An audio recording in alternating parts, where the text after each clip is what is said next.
came here, and they date back to the 1900s. They came here, they started on Abbott Avenue. That was a secret jewel of Waterbury. All Cape Verdeans came through Abbott Avenue. The back of the condominium here was Abbott Avenue.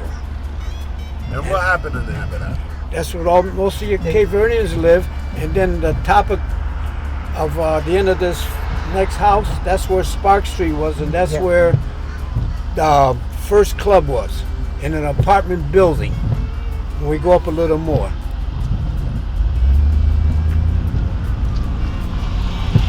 Right now, it's kind of faded away from the history of that, but I like to stay based on the secret jewel of Waterbury, where all the Cape Verdeans came through. Because in the north end that we call now, if you go to Waterbury, Connecticut, you come here, we live where the Italians and Irish was. And Abbott Avenue, before it was Abbott Avenue, 1925 it turned Abbott Avenue, it was Park Avenue. So any kids who want to go back and look up this history, they need to know that where we started from and the real names of the streets. But Abbott Avenue was the real roots of where all the Cape Verdeans came through. And my family, that's where they started out. And my father brothers, Alfred Peter Gomes, and that's all where they came. Okay, we're going towards the One Vine Street, where the club was the first building they bought. Now that turned out to be a church, but that first floor was our club. And that's where we raised money to buy the second club where we just left on North Main Street. We were here many years. A lot of fun. We used to have Mother's Day, Father's Day, we had an annual picnic. Cape Verdeans live here. Joe lived here. I live here. My mother's house was here. My Aunt Joni's house was up the street more. That's where we met.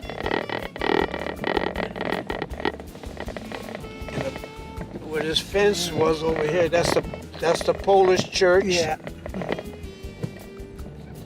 That was one of the churches we used to go on Sunday.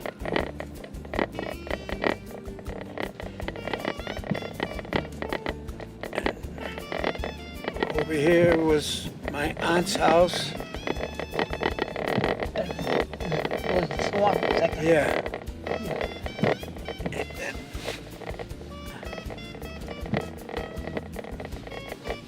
And this was my house, where I lived. 135, that 135? Oak Street is like in the later years. Cape Verdeans. This is where a lot of Cape Verdeans migrated to. So like there's still a lot of Cape Joe Verdeans. lived here. Yeah, my house was. He had a house on the left here. You're gonna see like Cape Verdean flags waving and stuff on this street. You can be out this window right here.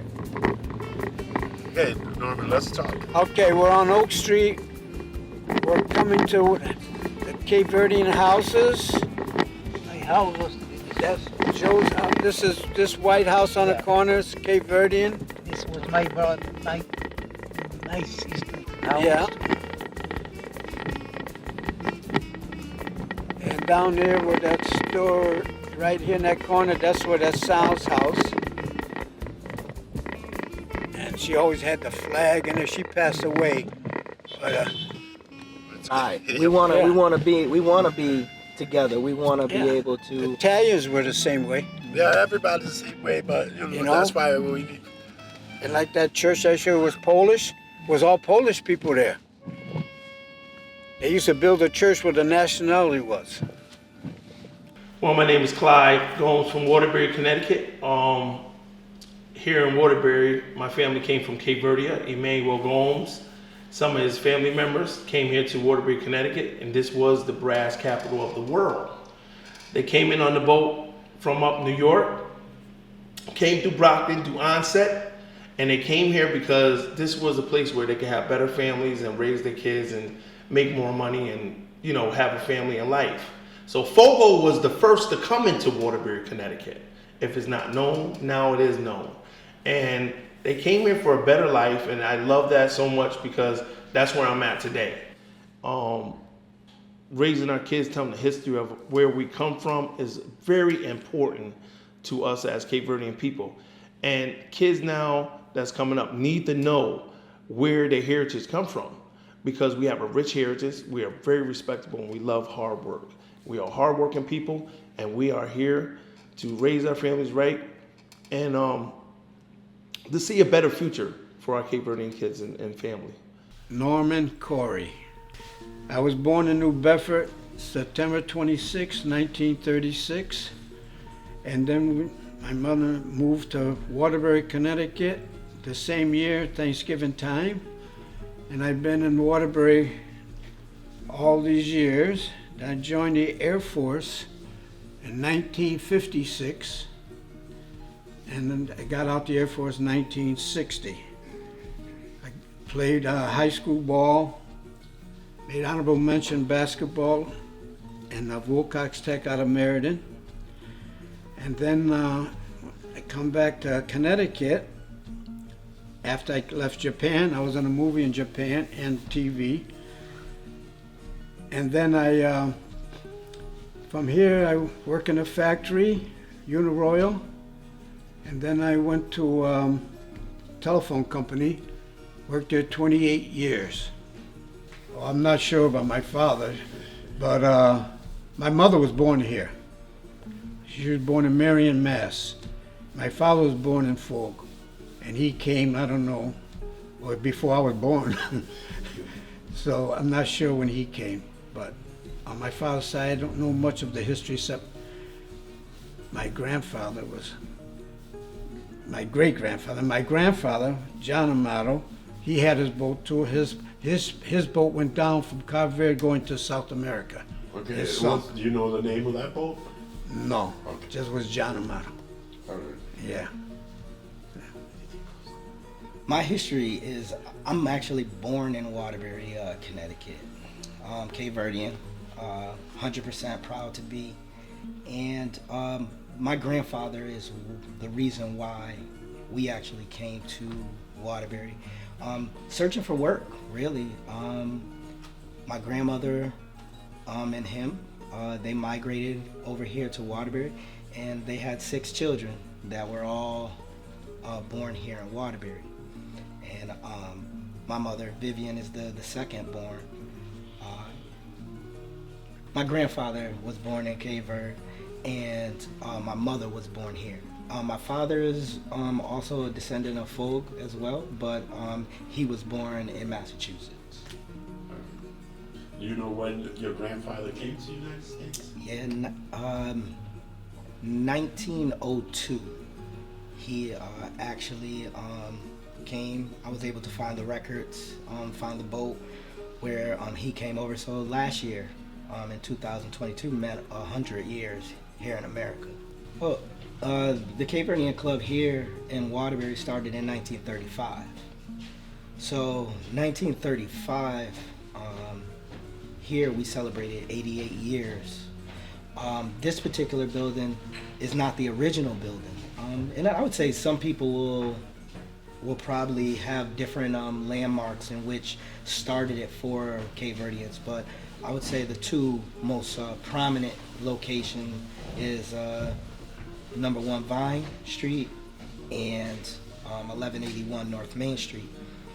I would say that it kind of started with the community in general. A group of gentlemen who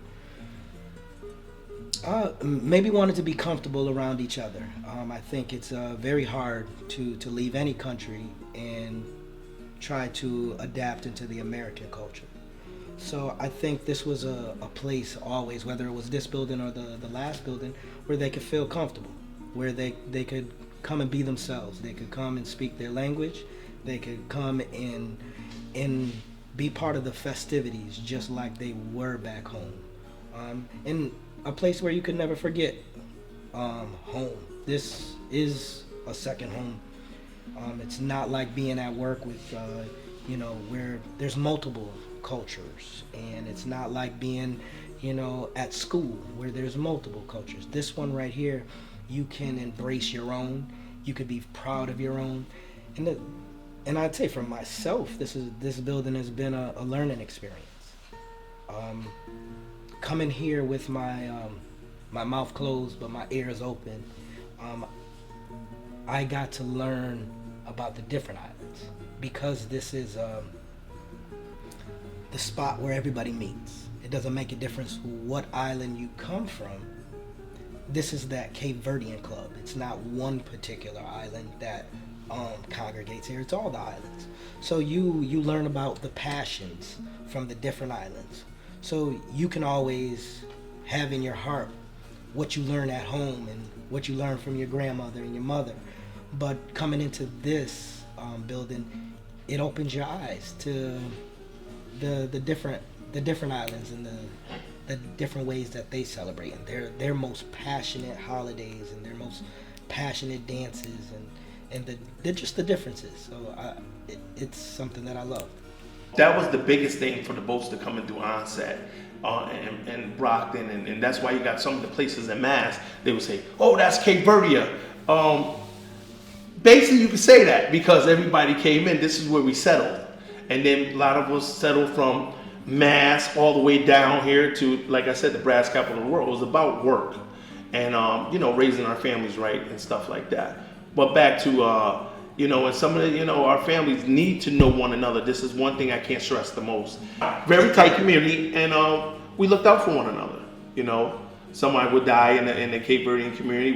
My mother taught us to run over with a cake to show gratitude, different things, We always have respect for other people. And like I said, we came here to America, over here. My grandfather and all of them came here is because they want a better life and opportunities for jobs. And were your family was members of the Cape Verdean? Members of the Cape Verdean, and I am also a member of the Waterbury Cape Verdean Club. My great-grandfather, Peter Cardoza, was a member here. All my family members, all my uncles, all my brothers, and my fathers. José Domingos Conceição. All right, José, tell us your story. Well, I was born in San Nicolau, na vila de Ribeira Brava, na year 1932. I came United States in the August the 1950. I went to live in Providence with my aunt. I lived there for about 1 year. Then after, I decided to come here to Waterbury because, here was better opportunity because at that time, job in Providence, they was paying too low. I started work over there. I was get 75 cents an hour to work in the restaurant.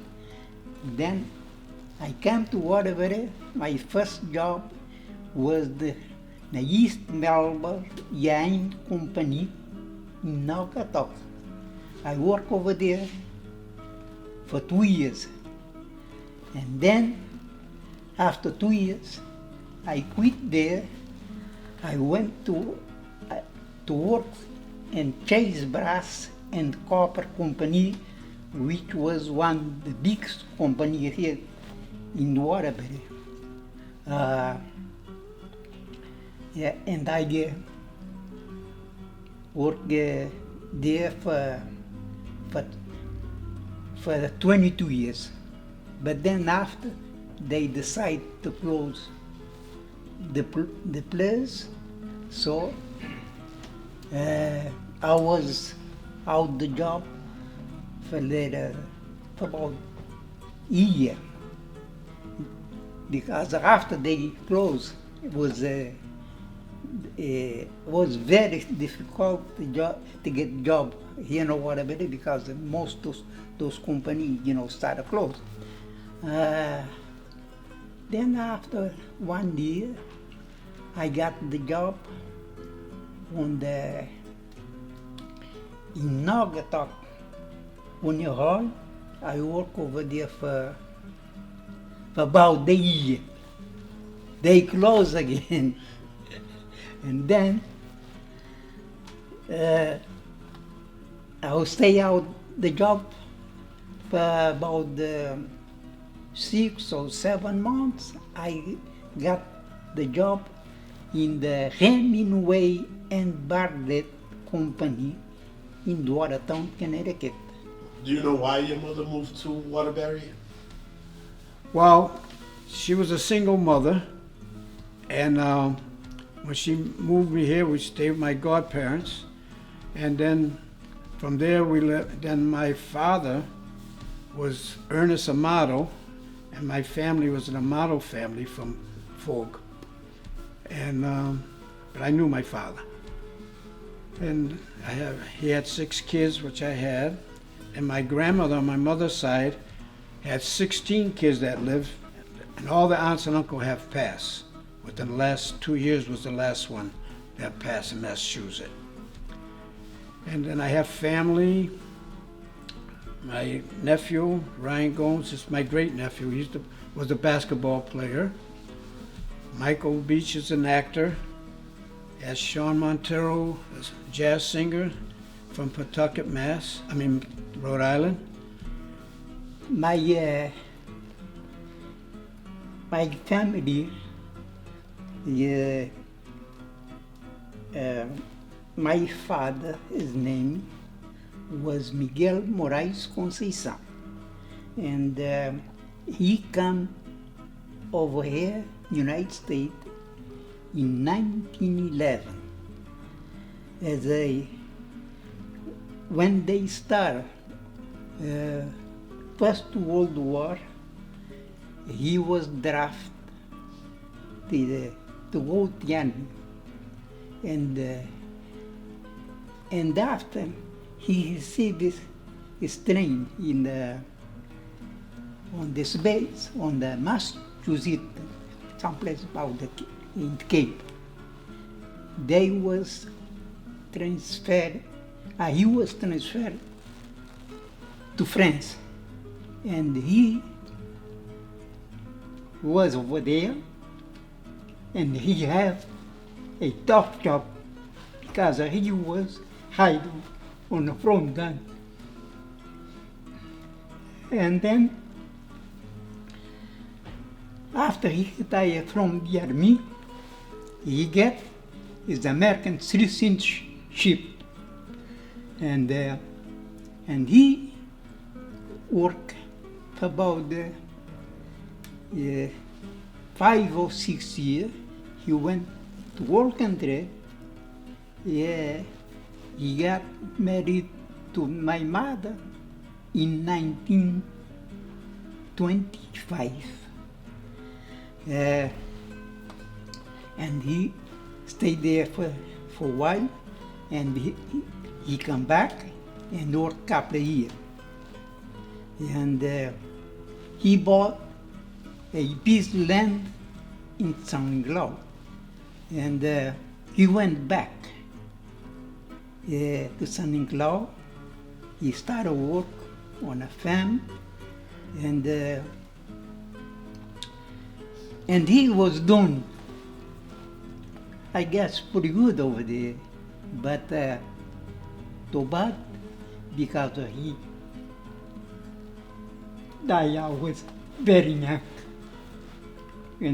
and he passed away. He was only 53 years old. He left me and 3 sisters younger than him, Diane. And I went to Cape Verde twice, but I've never been. My family's from the island of Fogue. My great grandfather, Bisneto Yandindan, he had a ship, went around the world. He had 22 kids, which I heard, and so I got uncles and aunts all over where I don't know. And then after, came back to Waterbury, and now I live in Naugatuck. I've been in Naugatuck since 1973, and I have 3 kids, and I have a son that lives in Atlanta. He's a musician, he's blind, plays drums and keyboard, and I'm an organist, and we used to play out together. And now I play in a Portuguese church at Fatima. I'm the organist there. And since then, now we're just waiting, you know, see how it goes for everything here. And I've been a member of this club since 1960. So what's that, 63 years? So I'm very proud to be a Cape Verdean, and I'm glad this video is being made so people know about Cape Verde and the Cape Verdean people. Because when growing up, you had to explain everything and really didn't know how to explain it, tell you the truth.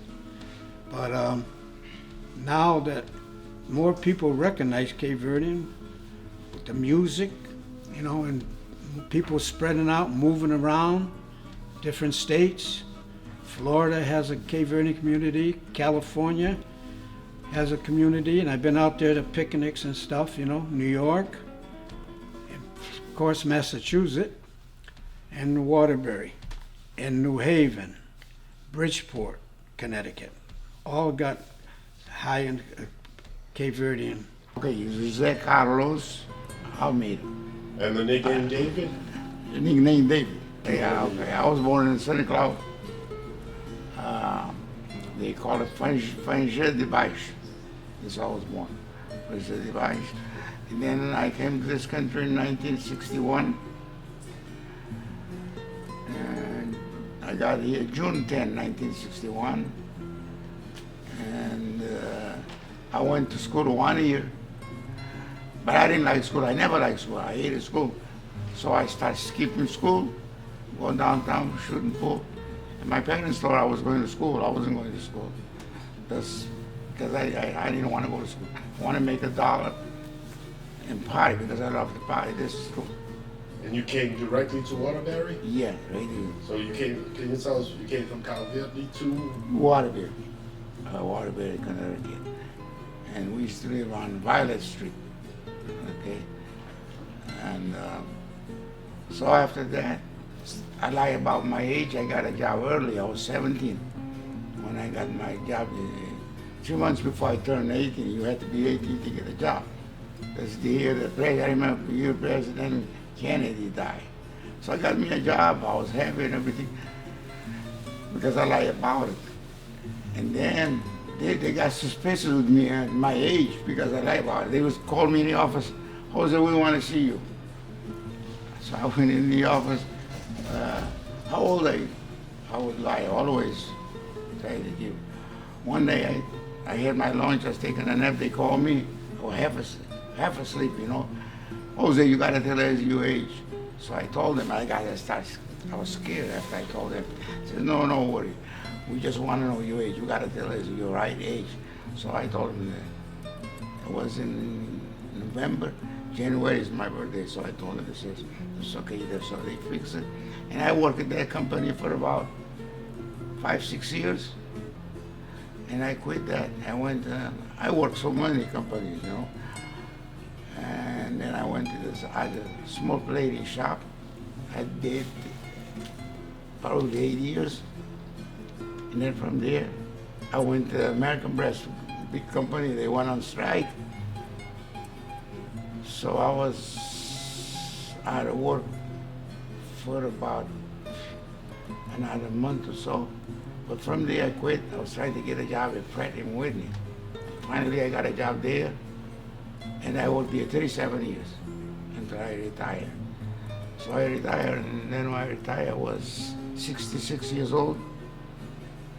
And I went after I retired, I went to the island, stayed there for about a month and a half. And then I come back, went back to work again.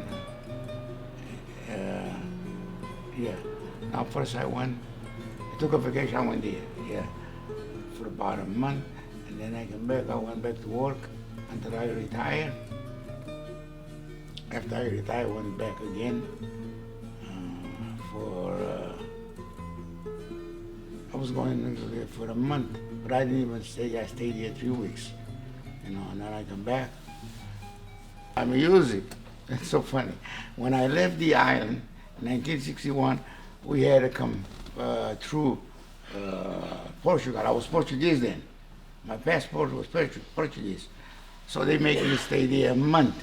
Every time you stay there, my mother was paying for that. It cost us money. It cost my parents money. So we were there for another month. I didn't complain because I love Portugal. Portugal is nice too, And from there we came to United States. And then we stay here. Oh, while I was in Portugal, there was this guy. That's how I started music. He had a guitar, he had a ukulele, which is cavaquinho. He had a room there. I used to go with him in his room. He started playing. He said, "You want to learn how to play guitar?" I said, "Yes." He showed me a few chords. So I learned those chords. And then when I came to the United States, I wasn't even playing guitar no more. But my stepfather, one day he had a guitar. I started playing. He says, "Man, you can play guitar." He says, "Oh, go to school." So I went to school. That's how I started playing guitar. And I played for the club. I play in New York, Massachusetts, New Bedford, Massachusetts, Bridgeport. Used to play for the Portuguese from Portugal because our music is basically, because we put Cape Verde music, they like it, Portuguese music, and also Brazilian music, Spanish music. So I play all those places. We did good for a while. You had your own band? Yeah. Can you tell us how you started the band? Oh, with these guys, we all came from the island, and we started the band. The name of the band was the Ultramarine, the name of it, the first time. Cape Verdeans Ultramarine. And then after that, one of my compadre, he lost one of his sons. We stopped playing for a while. His nephew came to the state. So he was a musician. We found out, we started a band again.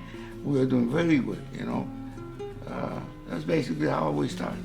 No, I've heard of this Ultramarine band, but I've heard of it in New Bedford. Yeah, in New Bedford they got there's a club there? The band club, is that the same? Yeah, I know about New Bedford because I used to go to New Bedford all the time.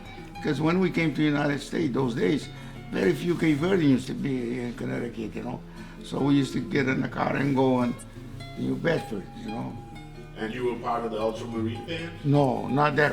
The Ultramarine band was the one we formed here in Connecticut, in Waterbury. Okay, so Connecticut had an Ultramarine band. That was our band. Okay, can you tell us about the Connecticut Ultramarine band? I was we played the club here. But the Ultramarine band you're talking about, I know what about it. They had a club, everything. Okay. There was this Ultramarine band. That's another. No, I'm asking because I thought there was just one. So now we're learning there's one here in Connecticut as well. So. Yeah, our first time when we started the band, for some reason we came up that band Ultramarine. But I know what you're saying in New Bedford, Massachusetts. They had Ultramarine like May, whenever they had a parade. They said that's the one you're talking about. Yeah. Yeah. But just now we know that there's one in Connecticut as well. Yeah, we said that a long time ago. We got a picture of that, when they had the band. Yeah. It was a nice band. We used to go around playing, but Portuguese people, they did like our music. Cape Verdean people, we used to go to New York. We used to go to Massachusetts. It's not that we were good at it, very good at it, but we practiced a lot, and we did the job. Like in New Bedford. You from New Bedford, right? No, Providence. Oh, Providence, right there. In New Bedford, they had people that are better musicians. Like I play guitar, better guitar player than me, but we tried to learn all the new songs. That's how we beat them, That's how we. Yeah, we used to go to Atlantic Avenue in New York. They had a Cape Verdean club over there. We used to play there all the time. Do you go back to Cape Verde? Yeah. Yeah, I went in 1979. And then when I retired, I went back again. Yeah. I went to You always go back to different islands or the island? No, I went to the island I went is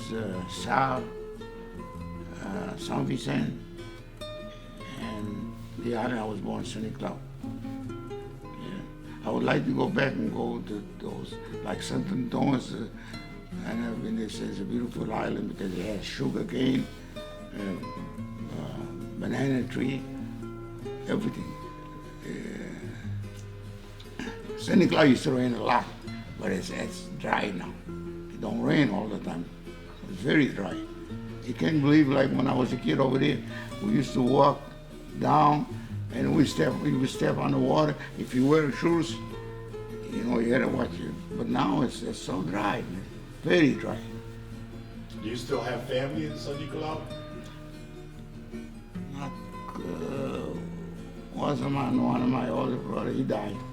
I have family, like I have a cousin, and yeah, cousin.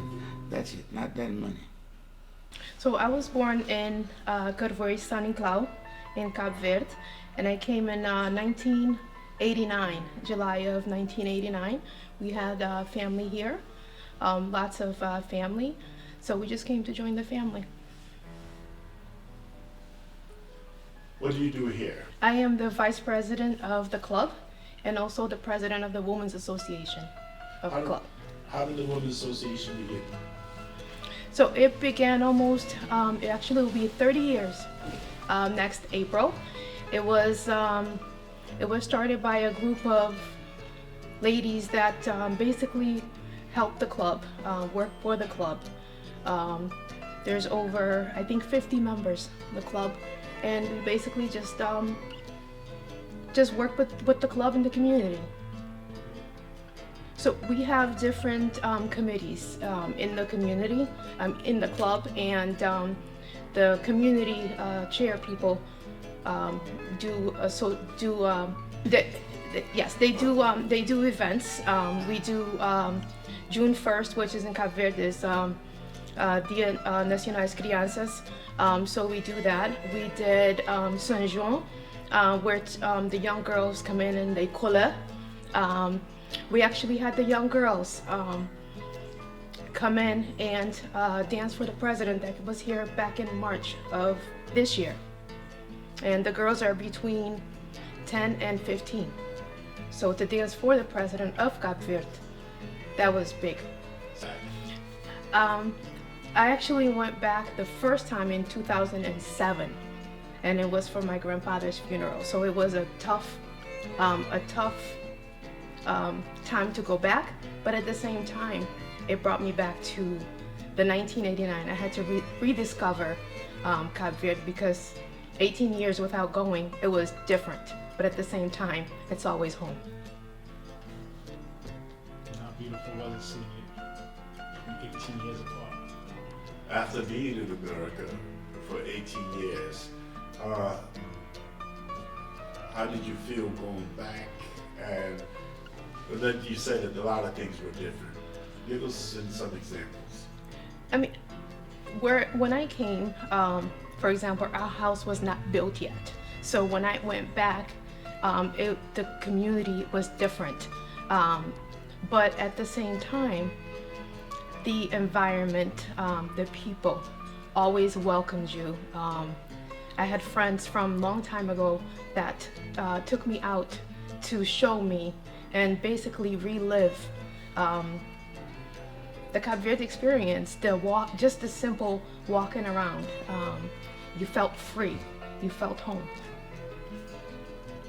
How long have you been a member of the Waterbury Cape Verdean Association? And did you ever have a role here?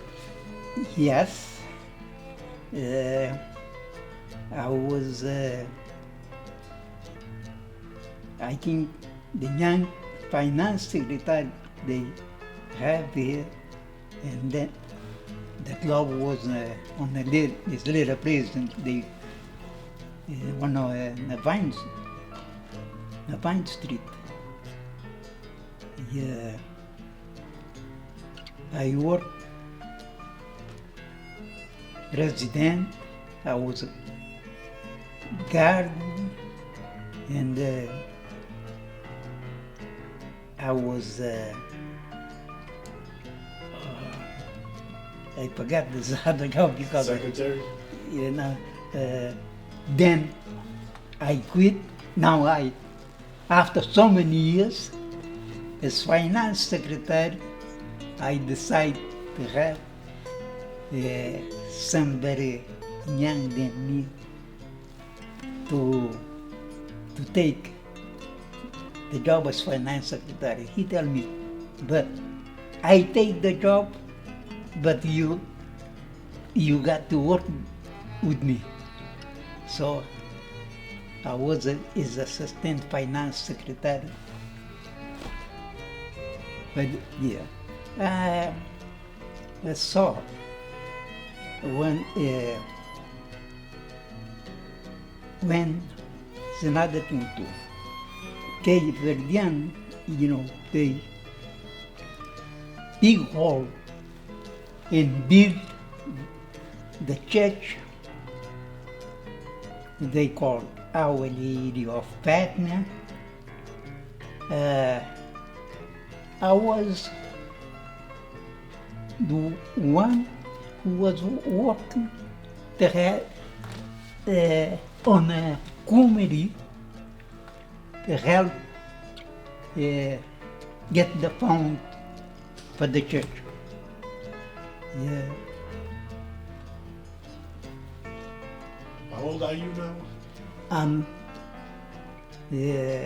91, but when they called me, they asked me, to me, I think I look old, but they said, you don't look like 91. Yeah, no, my friends, you know, when they ask me, how old are you, I tell them 19. Why do you think it's because you're such, because you're a Cape Verdean, or because the hard work kept you young? Well, before, after I retired, I joined YMCA. Because there for about 12, 15 years. Then after I started to go, sought to go over there, you know, but I made my exercise in the house. I would say our objective is to kind of stay busy. Our elders are most important. They did this stuff. You mentioned that I'm the president now, but most of our elders held these positions. So they did it so that one day somebody could do it for them. They did it for other people as well. So getting them all together for things that we all can have fun with. Bringing in bands. We bring in bands from Massachusetts. We bring in bands from Rhode Island. There's also bands from Rhode Island. From New Jersey that we've brought in as well. Anything that allows us to take part in our culture, have fun, and pack this hall up. We got a pretty big hall, so sometimes it's not easy to fill up every chair that we have. But people travel. We're very close to our community in Bridgeport, which is has a big community as well. Us, and we love when people travel from Rhode Island, Massachusetts, and Norwich, Connecticut to help us have fun here as well. Well, my uncle came here. He was born here on Abbott Avenue. They came here, they worked hard. My grandfather came here, had about 9 kids. You know, he came here as a young man from Cape Verde, Fogo. Basically, they came to work. You couldn't say too much as, now we get really deep into it. It was a time where we had to run around here and say we was Portuguese because they was locking up all the Cape Verdeans that came in. The papers wasn't right. A lot of us kind of snuck in here for a better life. And these are things that I'm really impressed with. When they came here, a lot of our names was changed. You might see an A in front of the Barrows or Barrows in my family. I noticed coming up as a young kid at 7 years old, we had to bury some of our families with different names. These are things that people don't realize that we go through as Cape Verdean peoples, as the elders we went through.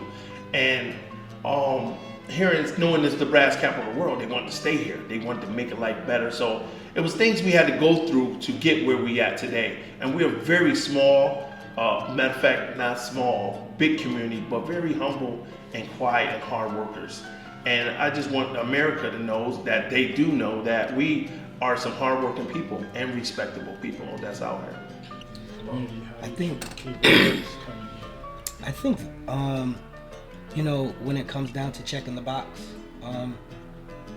we have it a little bit more difficult here in Waterbury. We had to check a box to whether you black or white, right? Like in most situations. But what you choose to check is how you're gonna grow up and who your friends are gonna be. And essentially, what's gonna be cool and what's not gonna be cool. So when there is no box of I'm Cape Verdean, you're caught in that situation of constantly explaining what's going on in your household. What are the things that you love? Little things like eating kachupa or eating gufungus or having kanja, making couscous. These things like that they're just not readily accepted by every culture. We keep our culture very close. So the things that we do, we don't share. They're not seen on the internet as much. They're not seen on TV and on cooking shows. So the things that we do are the things that are most passionate to us in our heart. And everybody does it differently. So you think about, you know, our kitchen just in general. Everybody here makes the best kachupa. Everybody here makes the best couscous. Because it's what you're doing in your village or what you're doing in your home. What are you doing in your part of the island? Coming back to your original question of, you know, how are we treated? I find that a lot of times that we had to adapt. We have to adapt to our friends. We have to become a straight arrow type of individuals. And I say I'm definitely a victim of that. I grew up with outside of being in my family, my friends weren't Cape Verdean. Not all of my friends were Cape Verdean. I'm blessed now to sit there and say I have an overwhelming amount of friends that kind of keep my culture tight as possible with me. I love that. I love that situation.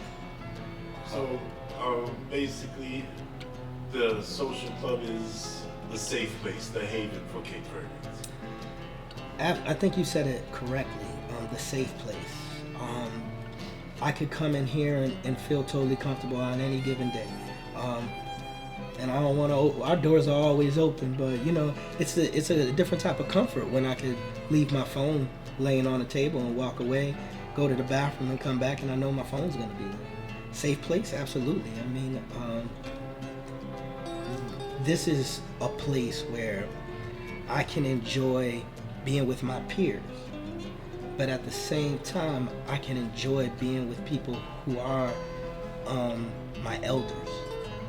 You know, you speak of dances. We had a dance last night where the variety of age went from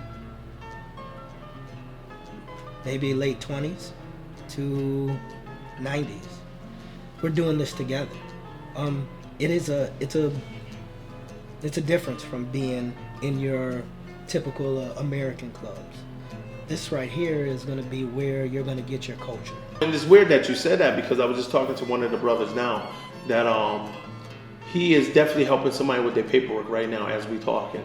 And he had his wife come here too, and the kids and everything. So we are helping our brothers and sisters coming up and rising them up that want to come here the right way. So the Morabaza is alive in the Cape Verdeans of Waterbury, Connecticut. Very connected. very connected. We are very tied together.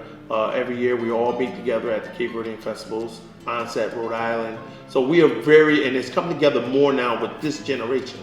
You know, our grandfathers, great grandfathers, and all of them. It was a different time because it was, like I said, it was a time where you couldn't say you was Cape Verdean. You had to say it was Portuguese, and that was, you know, and we had got our, thank God, first of all, for Amaro Cabral for, you know, our freedom and having our independence, number one. I should have started off with that because big up respects to him for bringing us where we are today. And I feel we live in his dream. Hakeem Jeffries is my cousin. His mother, father, and my father are brothers. He's the congressman of the United States up in the White House. You see him on TV all the time. And I think he's doing a very good job representing the Cape Verdean culture and plus where we come from. And he wants to see better for our people.